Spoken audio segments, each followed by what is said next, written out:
For decades, the air forces of Islamic nations have been shaped by Western suppliers, primarily the United States. From Egypt's F-16s to Saudi Arabia's F-15SA fleet, American fighter jets have dominated the skies of the Middle East. This dominance, however, comes with strings attached: operational restrictions, political leverage, and the constant threat of embargoes.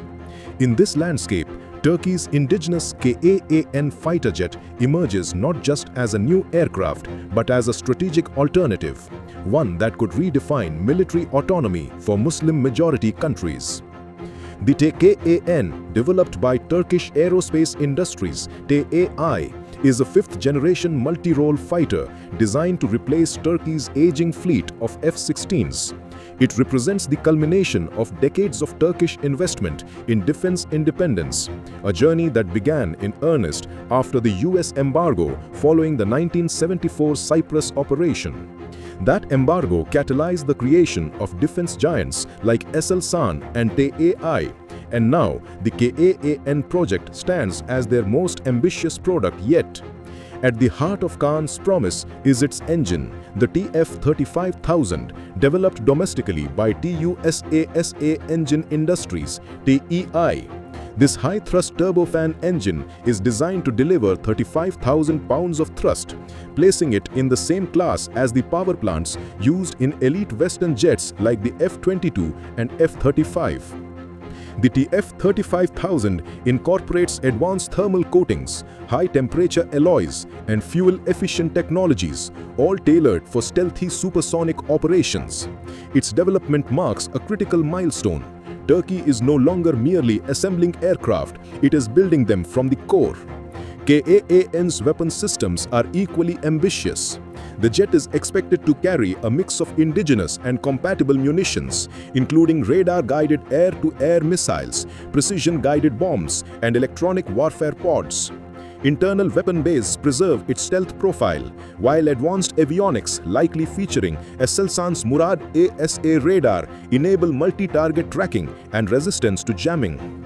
These capabilities position Kaan as a true fifth-generation platform, comparable to the US F-23 and Russia's Su-57, but without the operational constraints imposed by foreign suppliers.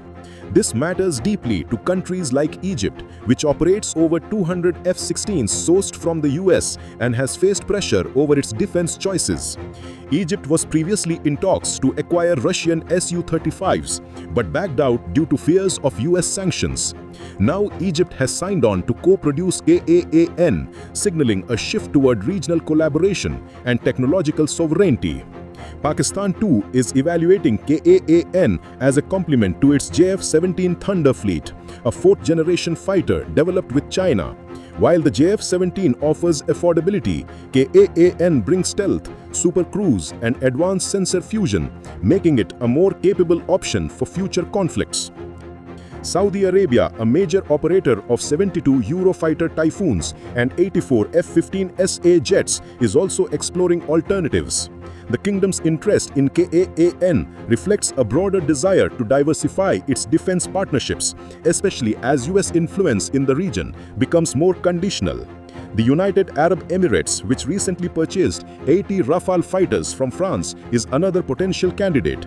These nations are watching Kaan closely, not just for its performance, but for what it represents: freedom from dependency. Turkey's use of vertical assembly techniques in Kaan's construction, borrowed from spacecraft manufacturing, further underscores its innovation. The jet's large single-piece mid-fuselage demands precision engineering, and this method enhances structural integrity while streamlining production. It's a signal that Turkey is not just catching up, it's setting new standards. Beyond the technical, Kaan is a political statement. It offers Islamic nations a fighter jet that isn't subject to the whims of Washington or Brussels. It allows for joint development, shared production, and strategic alignment without compromising sovereignty. As tensions rise across the region, from Gaza to the Gulf, the ability to field advanced air power without external permission becomes not just desirable, but essential. In the coming years, Kaan could reshape the aerial order of the Islamic world. If Turkey succeeds in mass production and export, it will offer a viable alternative to US and European jets, empowering nations to defend their interests without compromise. The skies of the Middle East may soon be filled not with American-made fighters, but with Turkish-built symbols of independence.